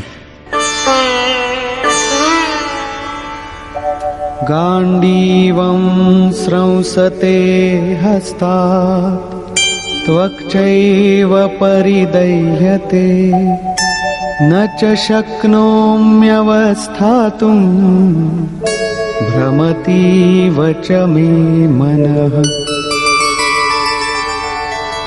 আমার হাত থেকে গান্ডীব খসে পড়ছে এবং চর্ম যেন দগ্ধ হচ্ছে। অর্জুন সন্তপ্ত হয়ে উঠছেন যে এই যুদ্ধ কি ধরনের, যার মধ্যে শুধু স্বজনই দাঁড়িয়ে। অর্জুনের ভ্রম হয়েছিল। তিনি বললেন, এখন আমি দাঁড়াতেও অসমর্থ, এখন এর বেশি আমার দেখার সামর্থ্য নেই। निमित्तानि च पश्यामि विपरीतानि केशव न च श्रेयोनुपश्यामि हत्वा स्वजनमाहवे। হে কেশব, এই যুদ্ধের লক্ষণও বিপরীত দেখছি। যুদ্ধে আত্মীয়দের হত্যা করলে মঙ্গল হবে এও দেখি না। কুলকে বধ করলে কল্যাণ কিরূপে সম্ভব?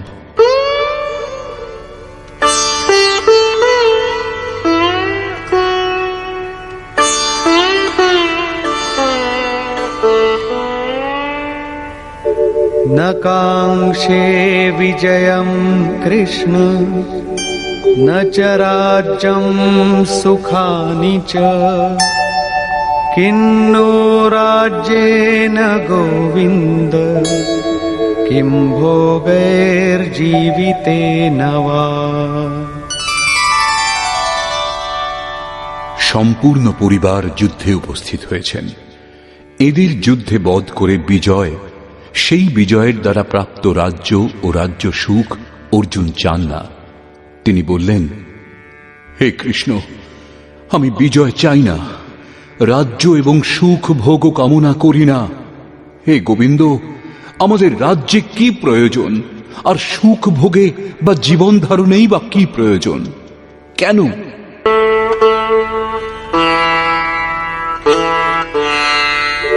येषामर्थे काङ्क्षितं नो राज्यं भोगाः सुखानि च तैमेव स्थिता युद्धे प्राणांस् त्यक्त्वा धनानि च।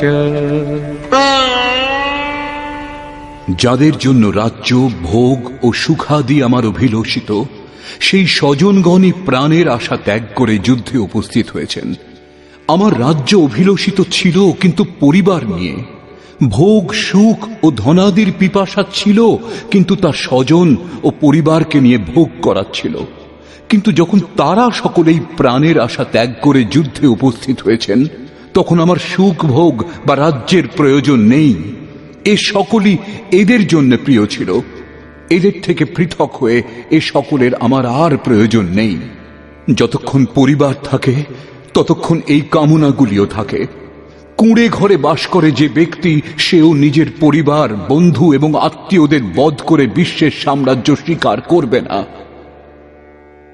অর্জুনের বক্তব্য এই যে ভোগ, যুদ্ধে জয়লাভ আমি চেয়েছিলাম, কিন্তু যাদের জন্য চেয়েছিলাম যখন তারাই থাকবে না, তখন আর আমার ভোগের কি প্রয়োজন? এই যুদ্ধে আমি কাকে বধ করব?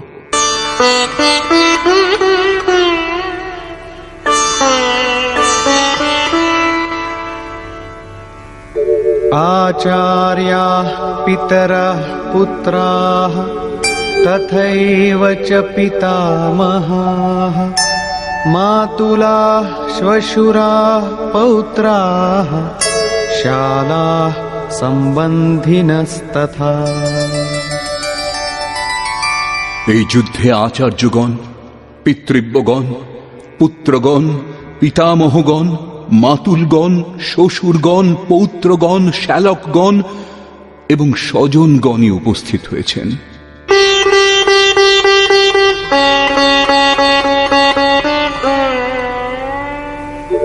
एतान्न हन्तुमिच्छामि घ्नतोऽपि मधुसूदन अपि त्रैलोक्यराज्यस्य हेतोः किन्नु मही कृते।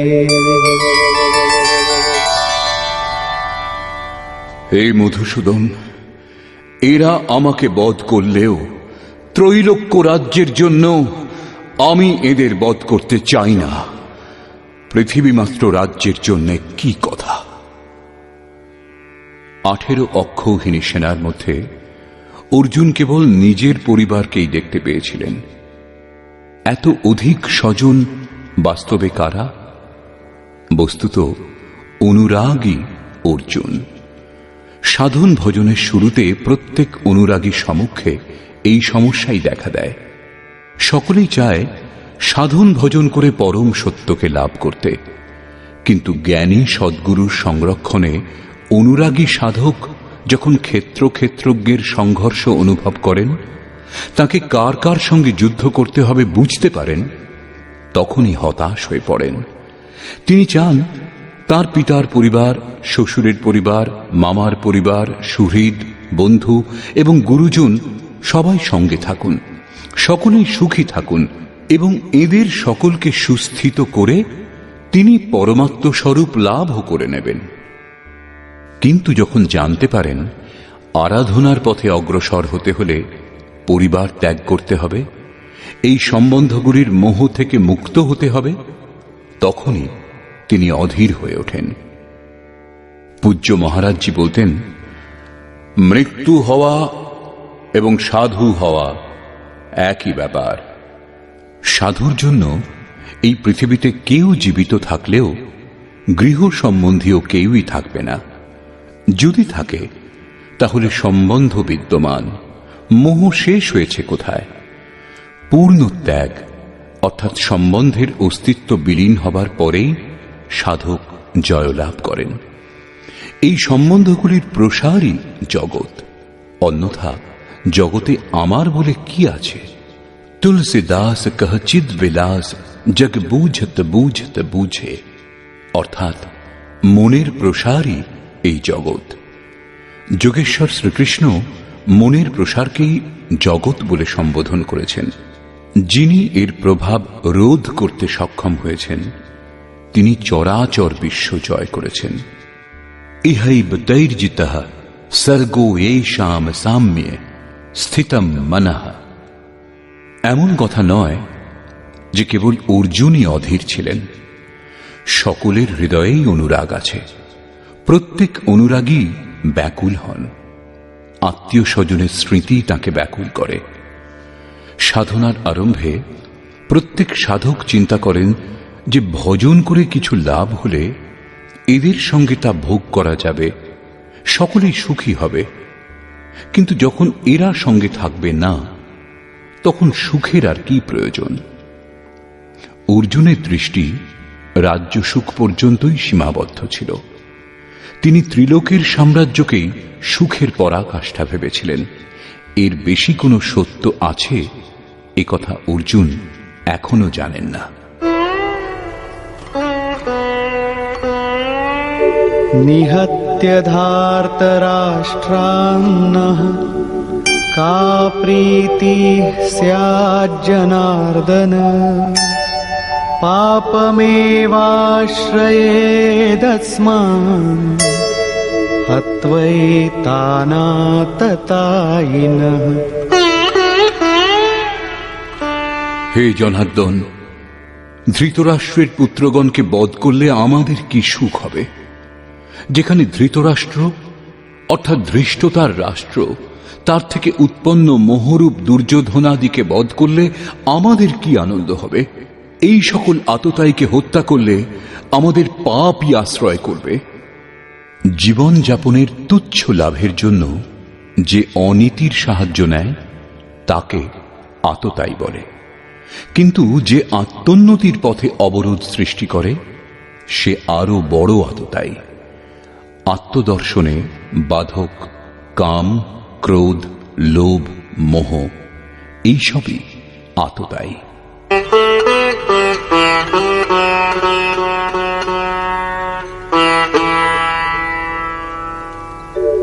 तस्मान्नार्हा वयं हन्तुं धार्तराष्ट्रान् स्वबान्धवान् स्वजनं हि कथं हत्वा सुखिनः स्याम माधव। অতএব হে মাধব, স্বীয় বান্ধব ধৃতরাষ্ট্রের পুত্রগণকে আমাদের বধ করা উচিত নয়। স্ববান্ধব কিরূপে? তারা সকলেই তো শত্রু ছিল।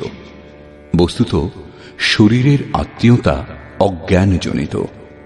ইনি মামা, শ্বশুরবাড়ি, স্বজন সমুদায় এ সকলই অজ্ঞান। যখন এই দেহটাই নশ্বর, তখন এর কুটুম্বিতাই বা কি করে শাশ্বত হবে? যতক্ষণ মোহ, ততক্ষণই আমার সুহৃদ, আমার পরিবার, আমার জগৎ। মোহ নেই তো কিছুই নেই। সেজন্য অর্জুন শত্রুদেরও স্বজন রূপেই দেখতে পেয়েছিলেন। তিনি বলছেন যে নিজ কুটুম্বকে বধ করে আমরা কিরূপে সুখী হব? যদি অজ্ঞান ও মোহ না থাকে তবে কুটুম্বেরও কোনো অস্তিত্ব নেই। এই অজ্ঞানই আবার জ্ঞানেরও প্রেরক। ভর্তৃহরি, তুলসীদাস এমন অনেক মহাপুরুষ বৈরাগ্যের প্রেরণা তাদের স্ত্রীর কাছ থেকে পেয়েছিলেন। কেউ বা বিমাতার ব্যবহারে ব্যথা পেয়ে বৈরাগ্যের পথে এগিয়ে গেছেন, এও দেখা গেছে।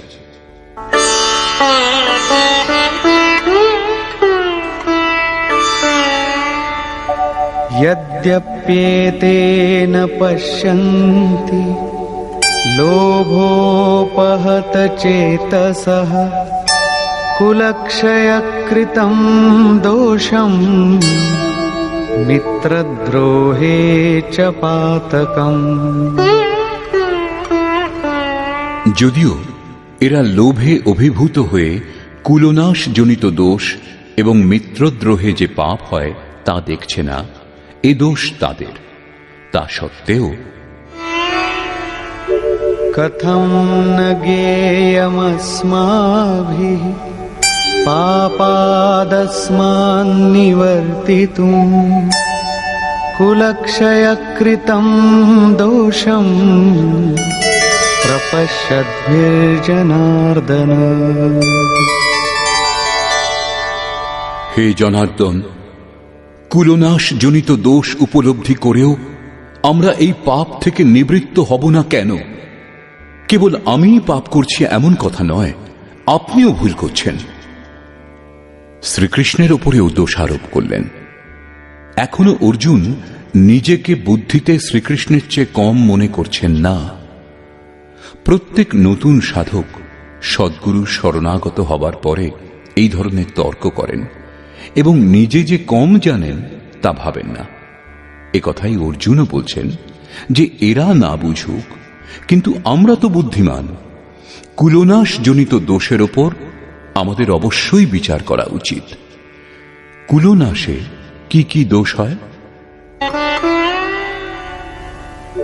कुलक्षये प्रणश्यन्ति कुलधर्माः सनातनाः धर्मे नष्टे कुलं कृत्स्नम् अधर्मोऽभिभवत्युत।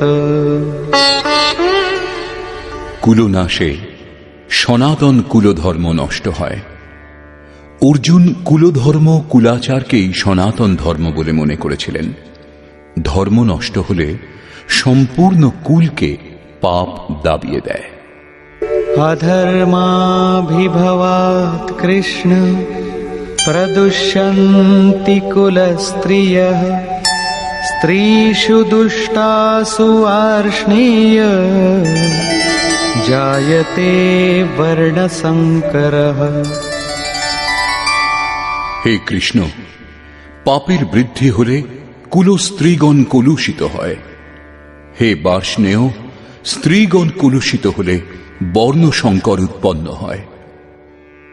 অর্জুনের দৃষ্টিকোণে কুলস্ত্রীগণ কলুষিত হলে বর্ণ সংকর দেখা দেয়, কিন্তু শ্রীকৃষ্ণ এই সিদ্ধান্তের খণ্ডন করে আরো বলছেন, আমি অথবা স্বরূপ স্থিত মহাপুরুষ যদি আরাধনাক্রমে ভ্রম উৎপন্ন করেন তাহলে বর্ণ সংকর দেখা দেয়।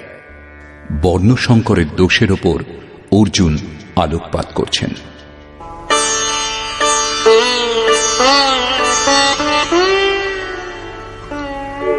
संकरो नरकायैव कुलघ्नानां कुलस्य च पतन्ति पितरो येषां लुप्तपिण्डोदकक्रियाः।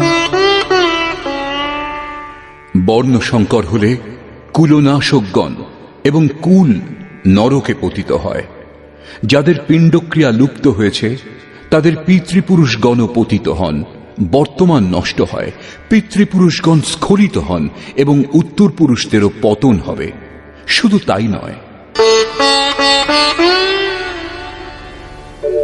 दोषैरेतैः कुलघ्नानां वर्णसंकरकारकैः उत्साद्यन्ते जातिधर्माः कुलधर्माश्च शाश्वताः।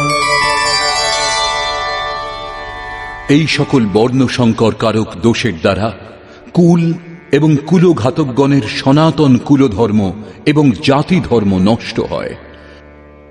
অর্জুন মনে করতেন কুলধর্ম সনাতন, কুলধর্মই শাশ্বত, কিন্তু শ্রীকৃষ্ণ একথা খণ্ডন করে বললেন, আত্মাই সনাতন শাশ্বত ধর্ম। বাস্তবিক সনাতন ধর্মকে জানার আগে মানুষ ধর্মের নামে কোনো না কোনো চিরাগত কুরীতি মেনে চলে। তেমনি অর্জুনও যা জানতেন শ্রীকৃষ্ণের অনুসারে তা কুপ্রথা।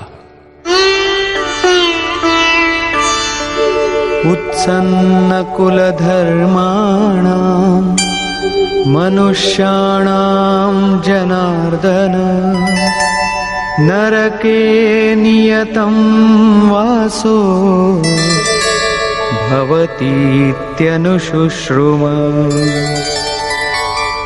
হে জনার্দন, যাদের কুলধর্ম নষ্ট হয়েছে তাদের অনন্তকাল নরকে বাস করতে হয়, এইরূপ আমি শুনেছি। কেবল কুলধর্মই নষ্ট হয় না, পরন্তু শাশ্বত সনাতন ধর্মও নষ্ট হয়ে যায়। যাদের ধর্ম নষ্ট হয় তাদের অনন্তকাল পর্যন্ত নরকে বাস করতে হয়, এটা আমি শুনেছি, দেখিনি, কেবল শুনেছি। अहो बत महत्पापं कर्तुं व्यवसिता वयं यद्राज्यसुखलोभेन हन्तुं स्वजनमुद्यताः। দুঃখের বিষয় যে আমরা বুদ্ধিমান হয়েও মহাপাপ করতে প্রবৃত্ত হয়েছি। রাজ্য সুখের লোভে নিজ কুলকে হত্যা করতে উদ্যত হয়েছি। এখনো পর্যন্ত অর্জুন নিজেকে কম জ্ঞাতা বলে মনে করছেন না। শুরুতে প্রত্যেক সাধক এইরূপই বলেন।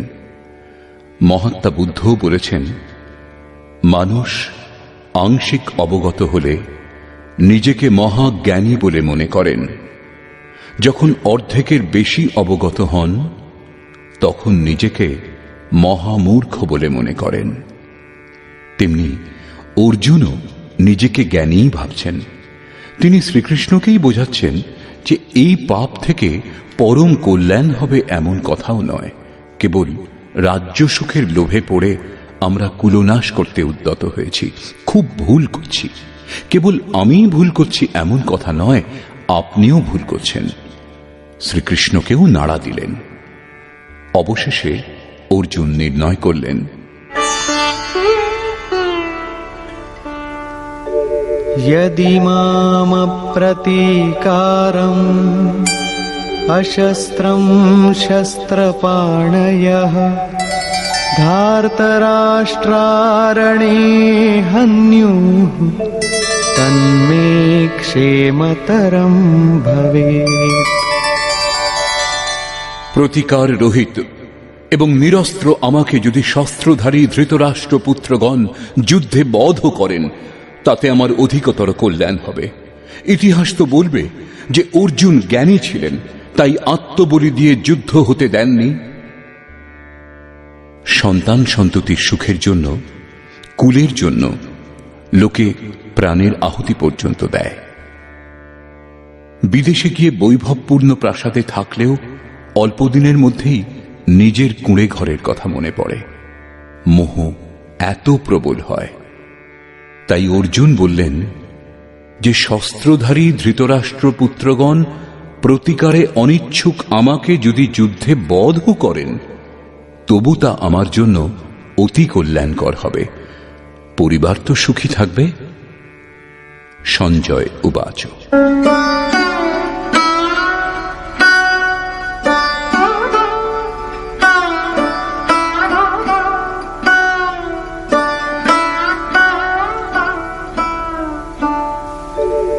एवमुक्त्वार्जुनः सङ्ख्ये रथोपस्थ उपाविशत् विसृज्य सशरं चापं शोकसंविघ्नमानसः।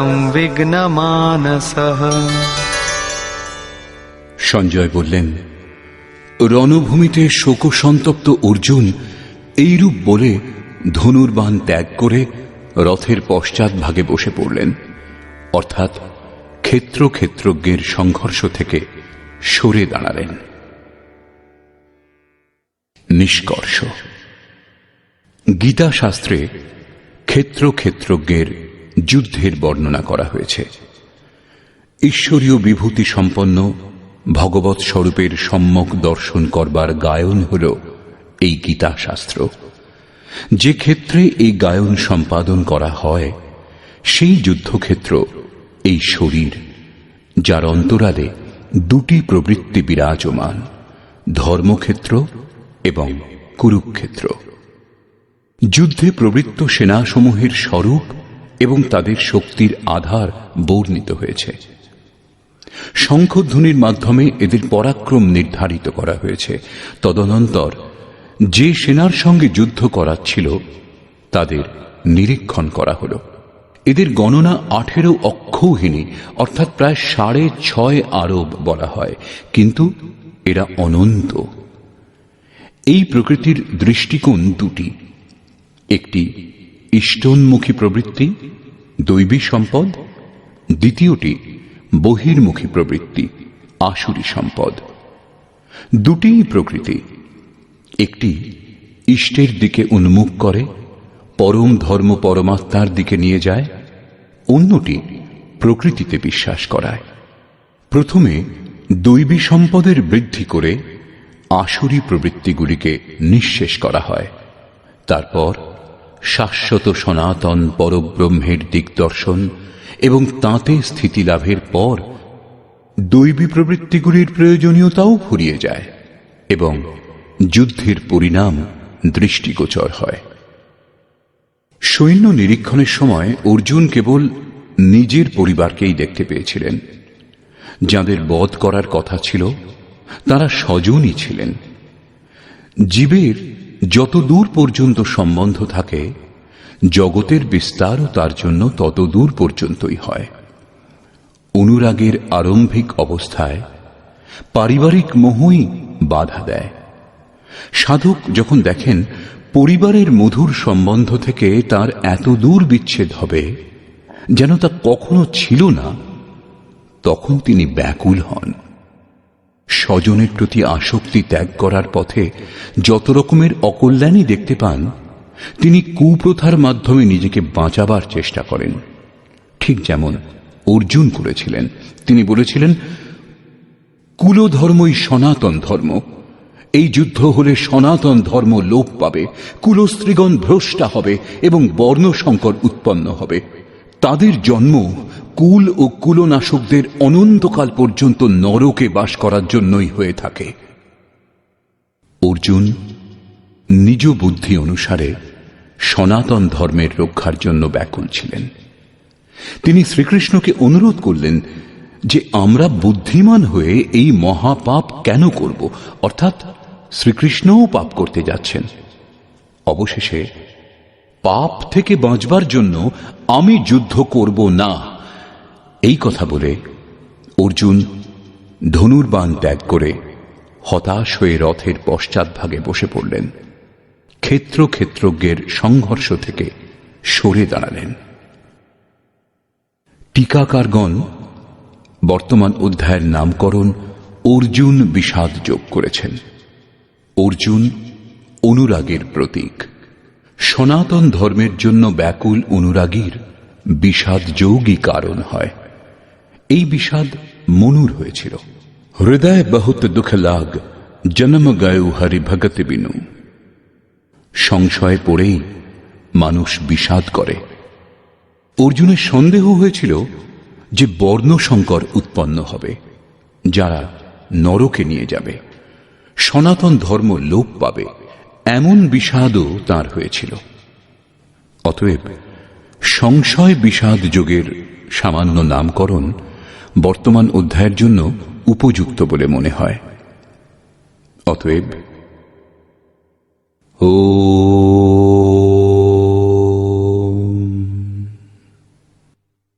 এই প্রকার শ্রীমদ্ ভগবত গীতারূপী উপনিষদ এবং ব্রহ্মবিদ্যা তথা যোগশাস্ত্র বিষয়ক শ্রীকৃষ্ণ এবং অর্জুনের সংবাদে সংশয় বিষাদ যোগ নামক প্রথম অধ্যায় পূর্ণ হল। এই প্রকার শ্রীমৎ পরমহংস পরমানন্দজির শিষ্য স্বামী অর্গড়ানন্দকৃত শ্রীমদ্ ভগবত গীতার ভাষ্য যথার্থ গীতাতে সংশয় বিষাদ যোগ নামক প্রথম অধ্যায় সমাপ্ত হল। হরি ওম তৎসৎ।